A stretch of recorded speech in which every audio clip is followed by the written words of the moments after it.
Thought that I needed a line. A little was overrated. Tap in, tap in, tap in. Hey guys. I'm jamming to my NDRE this morning. Because, Lord, y'all, somebody tried to mess with my chi. I can't wait to tell y'all. Right before I was getting ready, I was on time. And they interrupted me. I can't wait to tell you. Size of your car is about the size of the flame in your heart. There's hope. It doesn't cost a thing to smile. You don't have to pay to laugh. You better thank God for that. There's hope. It doesn't cost a thing to smile. You don't have to pay to laugh. You better thank God. All right, let's get rolling. Tapping in, tap in, tap in. That would make me feel. Okay, as my brother just walked by, soon as I showed y'all. That's my brother Bill, y'all. I know we don't look a lot alike, but that's my brother Bill. I wouldn't trade him for the world. Yep, that's my brother. Everybody say, hey, Bill. Come say hi, Bill. So they can see. Oh, wait. There we go. I was getting the mail. That's my brother Bill. He just wrapped off of, what show were you just on? Living Lazada. Oh, he just wrapped on working on Living Lazada, that show on OWN with, what's her first name? Evelyn. One of my followers said, okay, he's cool. He gets the mail. I'm telling y'all, some of the stuff, the racial stuff that happens in this house, we should actually make a series because we go at it. And if you promise not to tell nobody, I'll tell y'all what I call him. Somebody said, does he cook? Wait, does he cook? He cooking now. That what you cooking, Bill? I just woke up. What you cooking? I'm making sausage egg muffin thing. Oh, yeah, he don't know what else. Does he help you read the mail too? Because they know I hate doing mail. So yeah, does he help? No, but he entertains me sometimes while I'm on the floor reading it, Tawana. But yeah, that's my brother Bill. We said that we're gonna do a show and we're gonna call it TJ. Okay, this is politically incorrect, so I'm just gonna brace y'all now. But this is what we're gonna call our show. TJ and her We Grow. Cause in all honesty, Bill and I'm the We Grow. He's the We Grow. So Bill and I met while we were working. Hey Bert, welcome to TJ. Hopefully ain't nobody new just yet because they probably are logging in like, okay, what is going on with this crazy woman? But you know, by the time y'all log in, y'all know y'all subjected to my shenanigans. What was I going to say, Bill? Oh, Bill and I met when we were working for doing a lot of Disney projects. And I came in, somebody just came in at We Grow. So, Bert, I was introducing them to my brother Bill, who happens to be white. And I was saying that the shenanigans that happen in this house is never a dull moment when he and I are together. Because we have racial fights and battles and all that kind of stuff. And I was going to do a politically incorrect show called TJ and her We Grow. And Bill's the We Grow, obviously. So, yeah, Bill and I met a long time ago. We've known each other probably for, 10 years now, Bill? 2006. Okay, so 10 years. Yeah, so we've known each other for 10 years.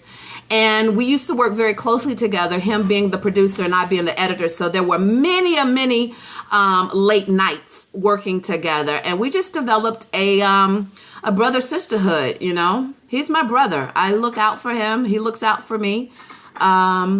We laugh a lot. We fight a lot. We do a lot of yelling. And anytime that he goes to mock me or mimic me, he always turns into the black woman growl. So it's kind of fun. It's kind of fun.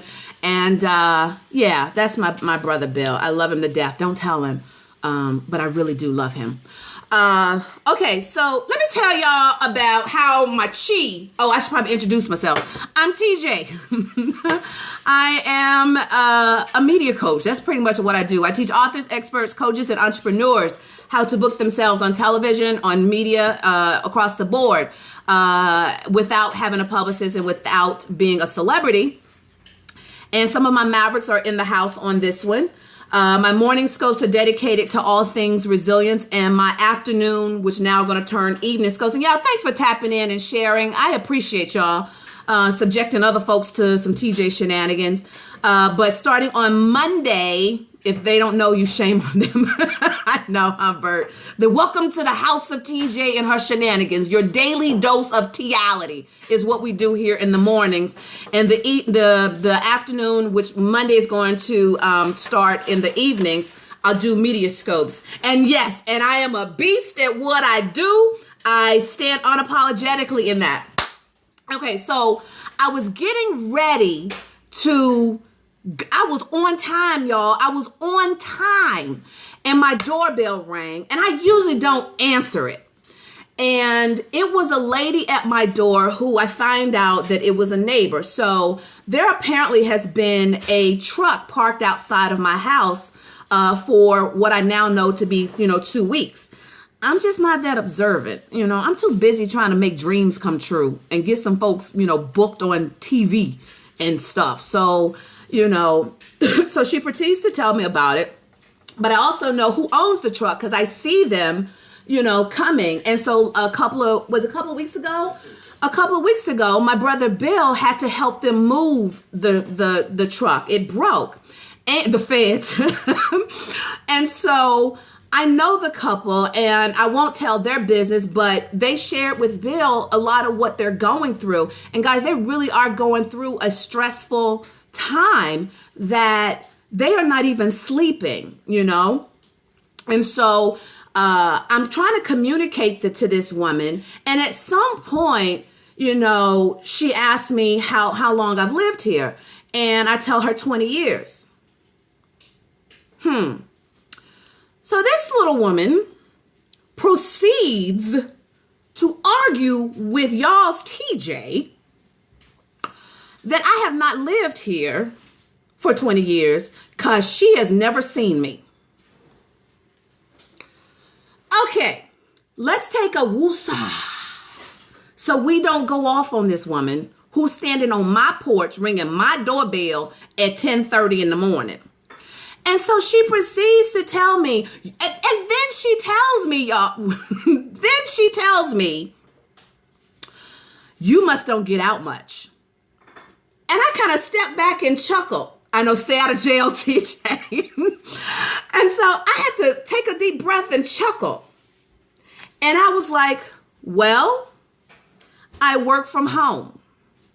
And so then no, she didn't. Yes, she did, Tawana, messing up your TJ's chi.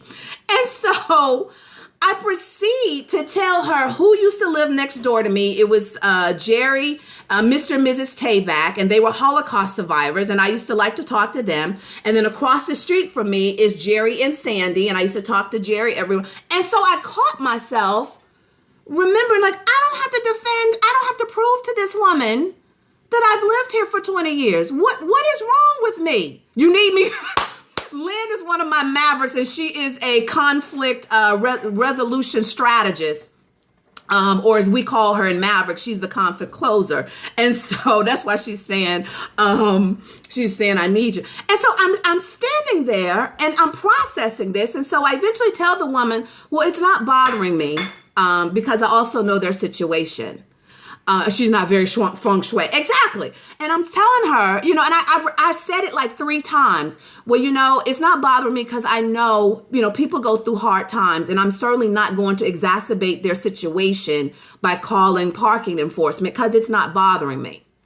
And so I'm talking to her more, and she goes, 97. So you paid peanuts for your house, didn't you? Yes, she's nosy. I determined she is very nosy because when I ask her where she lives like 5 houses down. What the hell you doing worried about a car that's not even in front of your house? And how do you know it's been there for 2 weeks? That's my first thought, but I didn't say that. I was going to be good, TJ. And so what was I saying? Okay, so she then said to me, And I feel like this is just free flow. I don't know if we're going to even have a lesson because so many things, I don't know, we may not even have a lesson. This just may be free flow Friday. Try to say that 3 times. Free flow Friday. Yeah, you can't say it 3 times fast. Bill said you can't even say it once. And so I'm standing there. And so she said, so you paid peanuts for your house. Bill, will you open that back door? Mm-hmm. And I was like, well, yeah, I guess, yeah, because it was 97. She said, it must be worth 700,000 or 800,000 now. And I said to her, I don't know. I don't plan on selling anytime soon. There's always a lesson in conflict. Lynn, don't make me be responsible and have to actually, think this through. I refuse. I want to be upset with this woman right now. And so she says to me, so it must be worth $700,000 or $800,000 now. And I said to her, well, I don't know. I don't plan on selling it anytime soon, so I don't care. And I am upset for you. That's what I'm saying. Don't mess with y'all's TJ. And so I kind of was taken aback. I was like, I don't know because I don't check. I'm too, and I said this to her because I'm too busy actually worried about other stuff and helping other people. And she kind of took she kind of swallowed. And she's like, I just always like to be curious because maybe I want a home equity loan or something. I'm like, I'm not curious. I got too much to other stuff to be focused on. Don't be mad. Don't be mad, God. I know, I'm trying. But I'm just standing on this porch and I'm going, I had the same kind of reaction. I'll tell you this and then I'll switch over I had the same kind of reaction many years ago when my dreadlocks used to be fuchsia. And I was going into a hospital going to see, are you the flavor on the block? Yeah. Yeah, Bert, I'm the flavor. Yeah. Now that I think about it. Yeah, I'm the flavor on the block. But I was going in the elevator and there was a cute little white woman. And I'm saying white because, it's important to the story. Shut up, Bill. Stop laughing. So she proceeds to come towards me to try to touch my hair. Now, if I got any white tea lights, let me warn y'all, do not try to touch a black woman's hair without permission. Hey, Joy, do not. Okay? Do not. Take that lesson.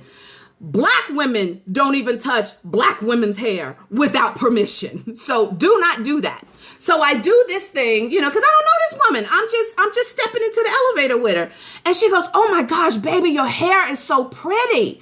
And I was like, oh, thank you. She said, that's not yours. And I was like, yeah, it is. No, it isn't. It couldn't be yours.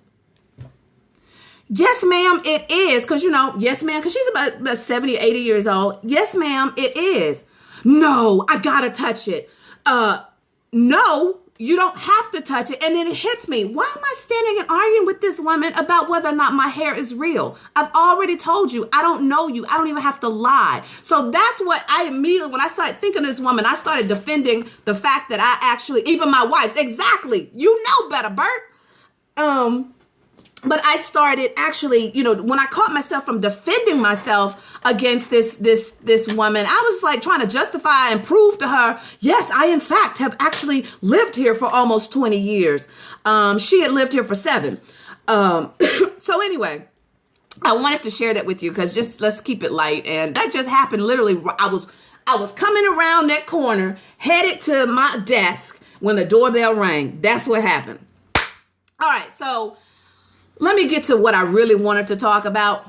So I had a wonderful morning talking to one of my Mavericks. Restroom Kid attended a conference with one of my Mavericks yesterday, an event in South Carolina, and it was a hit. Evangelina Hemphill teaches women entrepreneurs how to actually land government contracts. And so that's bye, Bill. Everybody say bye, Bill. Bye. Stop grabbing your booty. Oh, okay. So, they're saying bye, Bill. Bye again. So, what was I saying? In lighter news, exactly. I I'm happy, y'all. I'm just happy. And so today I'm sharing somebody else's story. But Evangelina killed it at her conference yesterday. I mean, she killed it. So I had that download, and then I was talking to a good friend of mine who is where this lesson is inspired from. I was talking to a good friend of mine who was telling me about her event that she did a couple of weeks ago. And when I read this the other day, and it immediately triggered this. It's in Romans chapter 2, verse 18. Even when there was no reason for hope. This is Paul talking. Even when there was no reason for hope, Abraham kept hoping, believing that he would become the father of many nations.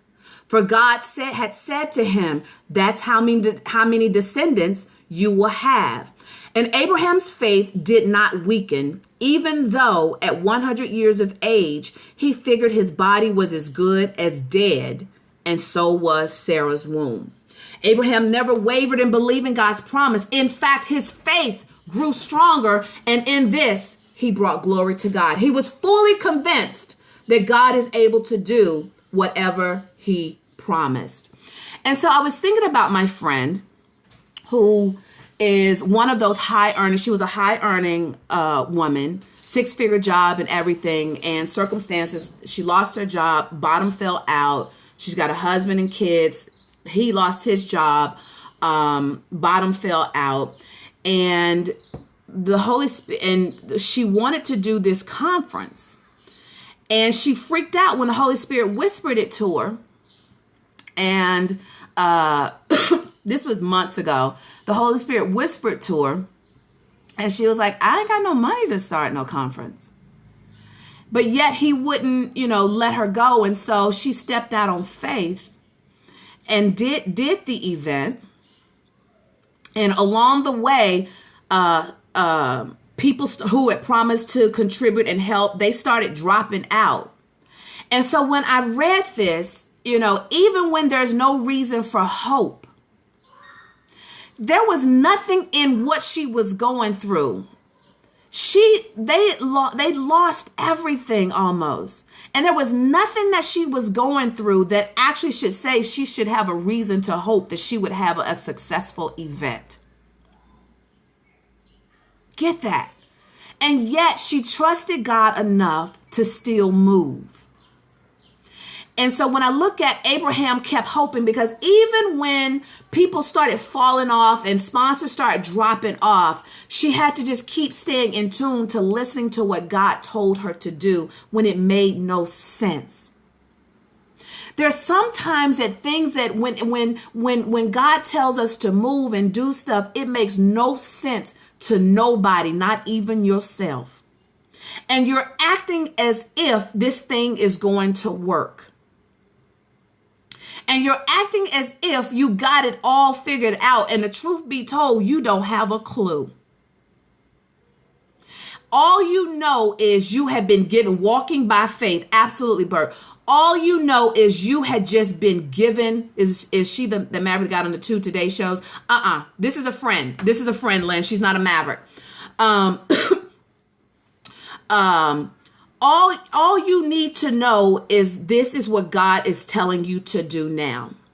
And so when I was talking to her last week and hearing the excitement of what transpired at her conference and knowing the journey that she'd been on and her sharing the fact that there are days that she didn't wake up and she didn't have a clue what the next step was, but she just trusted God to put the right person in the right position to connect her. And as a result, when she had her event a couple of weeks ago, people were blown away that it was her first endeavor.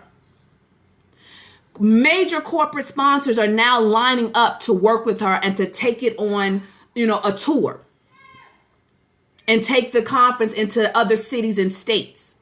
A major bank is looking at her.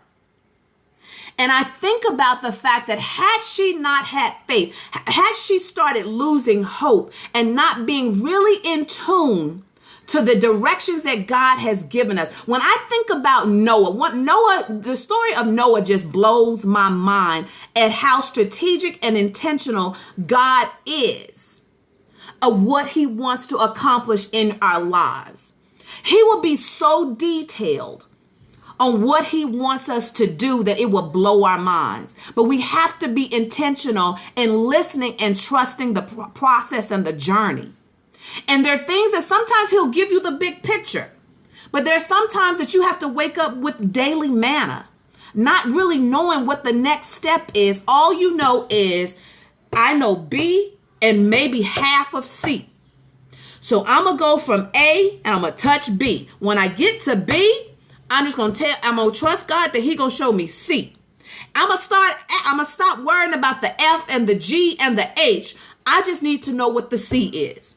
When I get to the C, I ain't worried about the K, the L, and the M. I just need to know where the D is.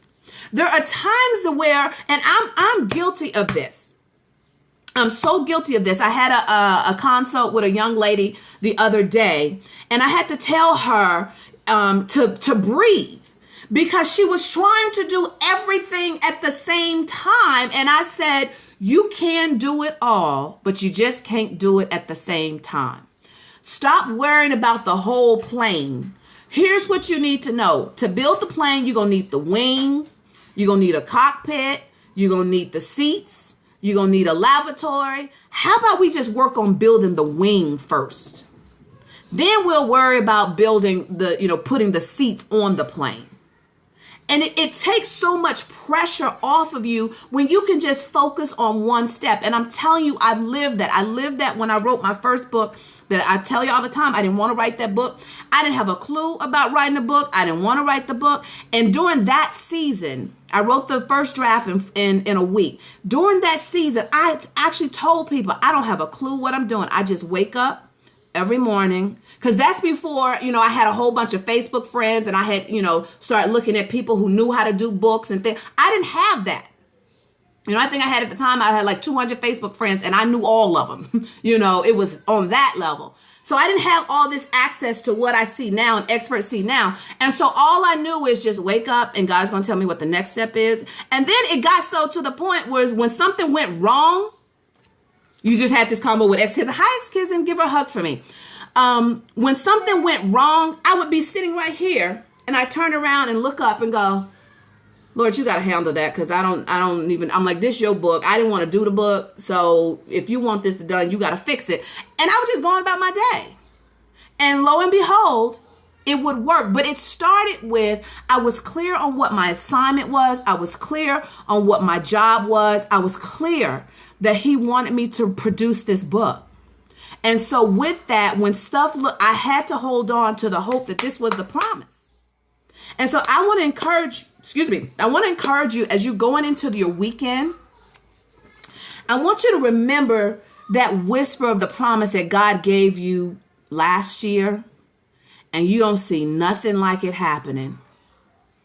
I want you to remember the promise that he whispered into your spirit, real gentle, and you didn't think you were hearing correctly. I want to encourage you to continue to hold on to the hope, because as I'm watching, I told the story last week of how I ended up at the Oprah's Life You Want tour. Remember that, guys? I ended up at the Oprah's Life You Want tour.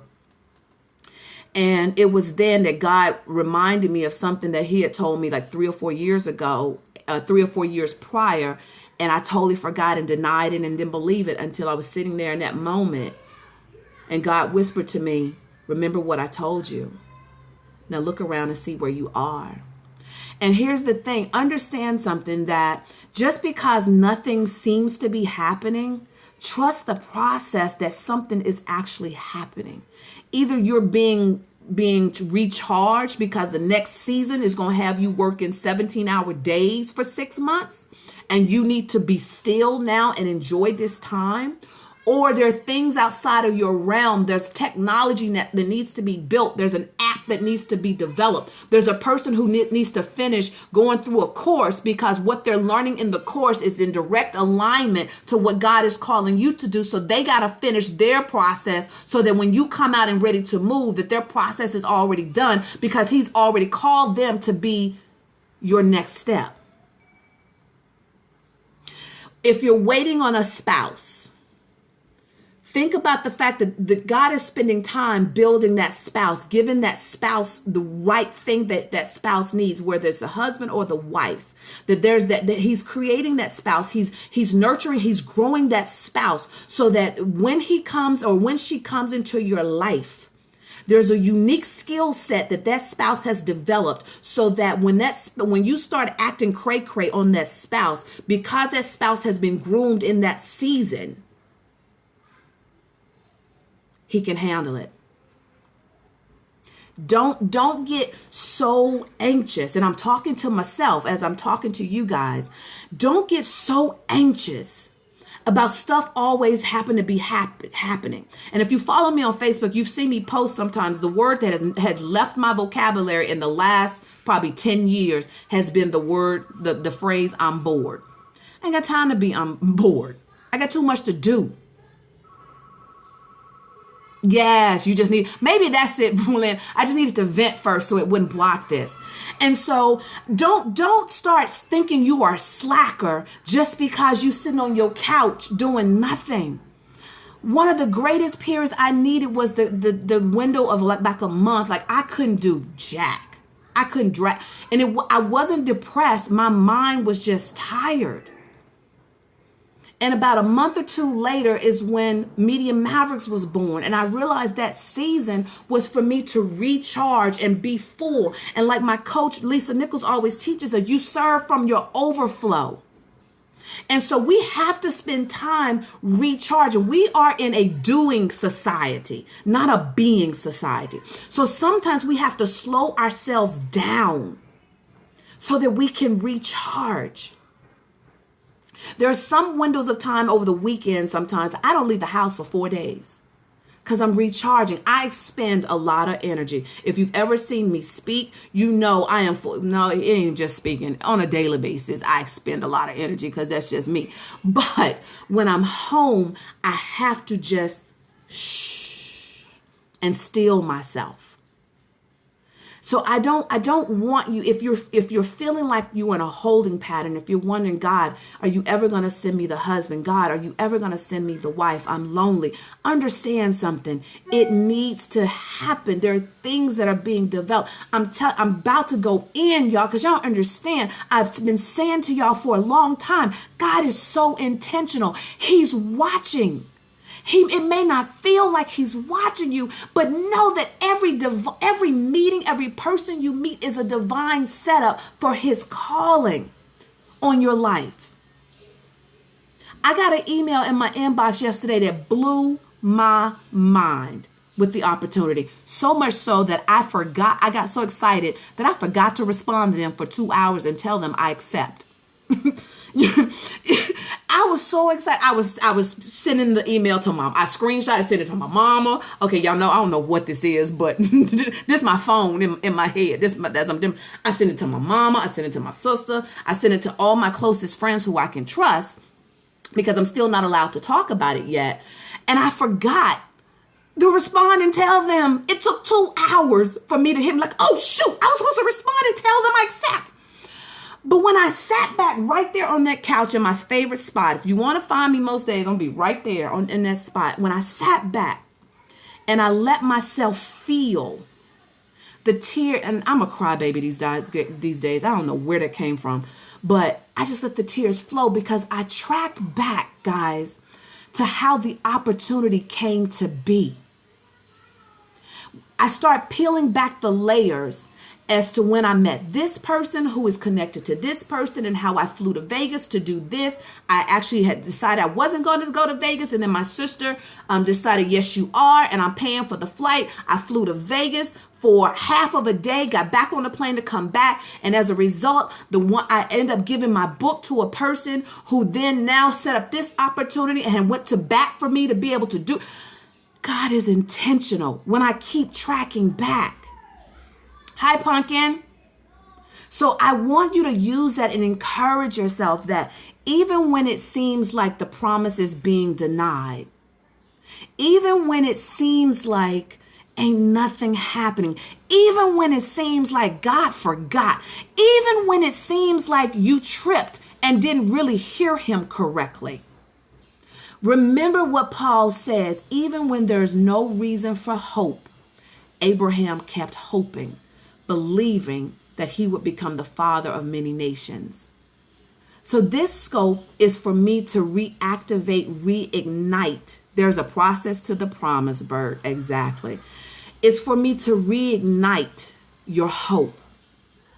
It's for me to actually inspire that hope. And hopefully, if whether you're listening to this live or you listening to it on the replay, that God uses it to reignite the hope and just to just pluck you and say, I got you. And remind you, say, see, I told you, I got you. I'm watching. I know it seems like I'm not watching, but I'm watching. But baby girl, trust me. Baby boy, trust me. There's still stuff that's got to be done for you to actually experience the promise that I gave you. So don't lose hope, guys.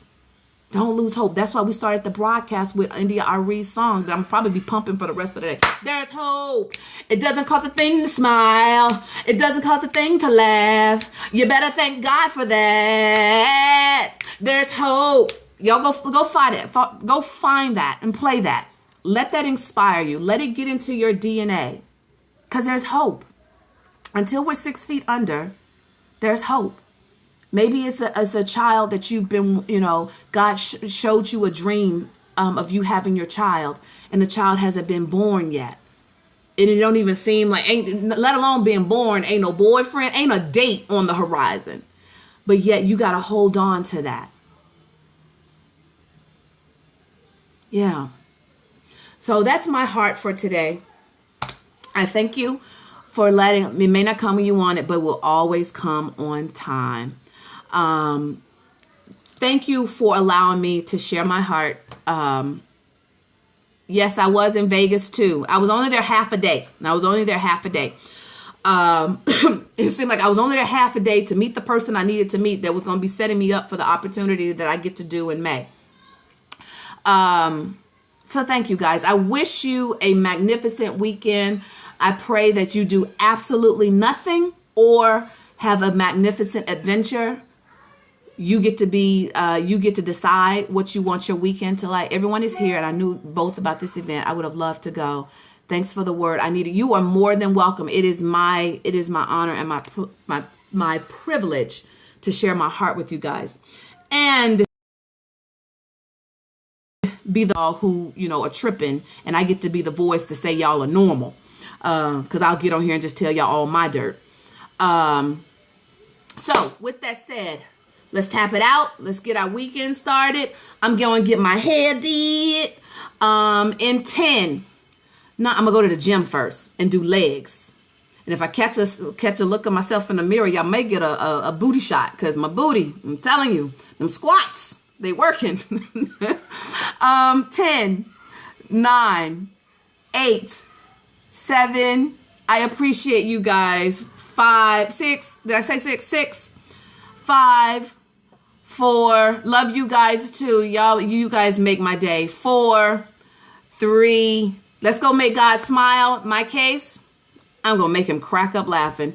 2, 1. Thanks, guys. Mwah, mwah, mwah, mwah. Bye.